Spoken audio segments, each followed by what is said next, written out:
তিনি বলছেন আল্লিমনি দুআ, ওগো আল্লাহর নবী আমাকে আপনি একটি দোয়া শিখিয়ে দিন, যাতে করে আমি আমার জবানের হেফাজত করতে পারি, আমি আমার কানের হেফাজত করতে পারি, আমি আমার চোখের হেফাজত করতে পারি, আমি আমার অন্তরের হেফাজত করতে পারি।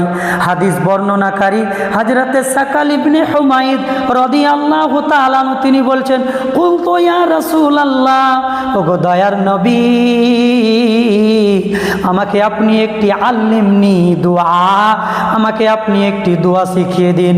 আল্লাহর নবী সাল্লাল্লাহু আলাইহি ওয়াসাল্লাম বলছেন ক্বালা কুলিল্লাহুম্মা, তুমি আল্লাহকে বলবা আল্লাহুম্মা ইন্নী আউযু বিকা মিন শাররি সামঈ ওয়া মিন শাররি বাসারি ওয়া মিন শাররি লিসানি ওয়া মিন শাররি কলবি ওয়া মিন শাররি মানিই। আল্লাহর নবী সাল্লাল্লাহু আলাইহি ওয়াসাল্লাম বলছেন, যখন ওই সাহাবা জিজ্ঞাসা করছেন ইয়া রাসূলুল্লাহ আমাকে আপনি একটা দোয়া শিখিয়ে দিন, তখন আল্লাহর নবী শিখিয়ে দিলেন তুমি এই দোয়াটা পাঠ করবা, আল্লাহকে বলবা আল্লাহুম্মা ইন্নী আউযু বিকা, ও আমার প্রতিপালক আমি তোমার কাছে বাঁচতে চাইছি, তোমার কাছে আশ্রয় চাইছি, তোমার কাছে আমি পানা চাইছি। কি থেকে?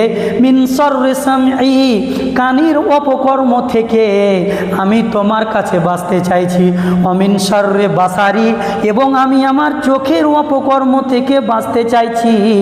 অমিন শাররি লিসানি, আমি আমার আমি জবানের অপকর্ম থেকে আমি বাঁচতে চাইছি।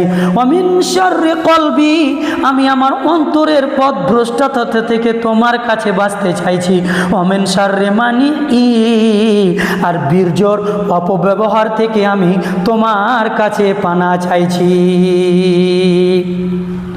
রাসূলুল্লাহ সাল্লাল্লাহু আলাইহি ওয়াসাল্লাম আমাকে আপনাকে এই দোয়া শিখিয়ে দিচ্ছেন, অতএব আমাকে আপনাকে এই দোয়া পাঠ করতে হবে, এই দোয়া বেশি বেশি করে পড়তে হবে, আর আল্লাহ তাবারাক ওয়া তাআলাকে বলতে হবে আল্লাহ শরীরের যত অঙ্গ প্রত্যঙ্গ আছে এগুলা থেকে যেন আমার দ্বারাতে কোনো পাপের কাজ না হয়ে যায়, খারাপ কাজ না হয়ে যায়, ওই জন্য গো আল্লাহ আপনি আমাকে এই সমস্ত জিনিস থেকে হেফাজত করুন। দোয়াটা আবারও আপনাদেরকে বলছি, ও মুসলিম সমাজ, কত কি দুনিয়াতে আমরা শিখছি, কত গান শিখছি, কত নাটক শিখছি, কত কৌতূহল শিখছি, আসুন না একটা আমরা নবীজির শিক্ষা দোয়া শিখি। নবীজি বলছেন আল্লাহুম্মা ইন্নী আউযু বিকা মিন শাররি সামঈ ওয়া আউযু বিকা মিন শাররি বাসারি ওয়া মিন শাররি লিসানি ওয়া মিন শাররি কলবি ওয়া মিন শাররি মানিই।